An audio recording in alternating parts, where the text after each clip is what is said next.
Barack को खोलना, Barack hostel जो पिछले कॉमरेड ने कहा कि बहुत सालों से बनाया हुआ है लेकिन अभी तक खोला नहीं जा रहा है, और इसका कारण बहुत साफ साफ ये आज जो आप में से नए लोग हैं जो आज पहली बार जेएनयू में पढ़ने आए हैं, यूजी में या पीजी में या कोई पीएचडी में, हम सब यहाँ आ रहे हैं 268 रुपए में पढ़ पा रहे हैं। ये जो पब्लिक फंडेड एजुकेशन है, ये जो इंस्टीट्यूट है, ये इंस्टीट्यूट पे अटैक है। ये आरएसएस और बीजेपी जो सरकार में बैठे हैं, वो नहीं चाहते कि हम 268 रुपए में पढ़े, वो नहीं चाहते कि हम 10 रुपए दे के हॉस्टल में रहे, वो ये नहीं चाहते, वो ये खत्म करना चाहते हैं।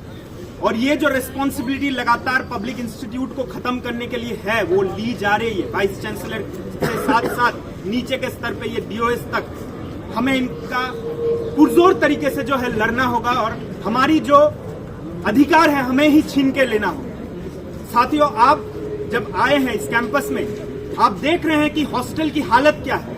ये सिर्फ एक हॉस्टल की हालत, ये हॉस्टल की लड़ाई नहीं, ये सारे हॉस्टल की लड़ाई है, जिसमें आप देखेंगे कि जो सारे हॉस्टल बने हैं उनकी हालत अभी इतनी खराब हो गई है कि रूम्स में जो है दरार पड़ गई है। रूम्स में जब बारिश होती है तब पानी आता है। ये जो विंडोज हैं, विंडोज में ग्लासेस नहीं। ये जो सर्दी का महीना है, सर्दी का महीने में आप जब रह रहे हैं रूम्स में, आप देख रहे हैं कि ठंडी हवा आती है।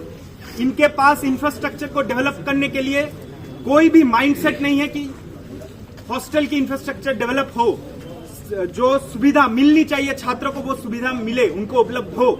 लेकिन हम क्या देख रहे हैं, आप सब लगातार सुन रहे होंगे कि पिछले इस महीने में, पिछले 2 हफ्तों में वार्डन्स लगातार पिछले कई हॉस्टल्स में, झीलम, फिर गंगा, कोयना, शिप्रा, तमाम हॉस्टल्स में चेकिंग किया है। चेकिंग करके क्या ढूंढते हैं वो लोग?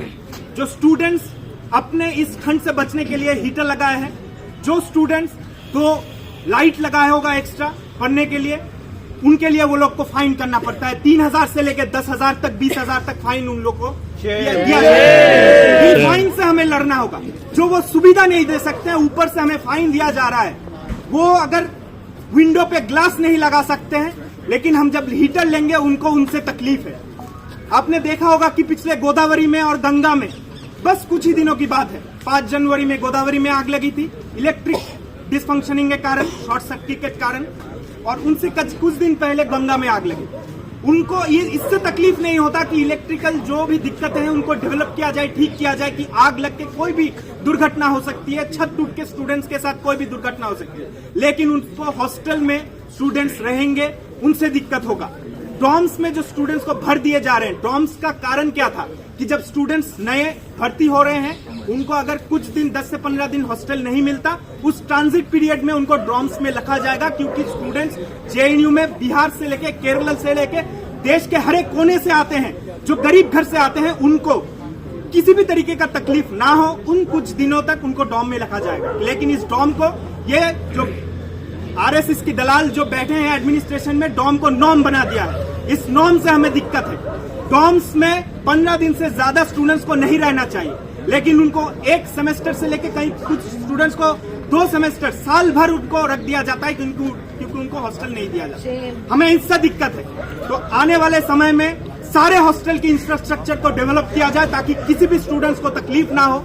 हाँ, हम 10 रुपए में पढ़ रहे हैं और आने वाले समय में भी 10 रुपए देके हॉस्टल में रहेंगे।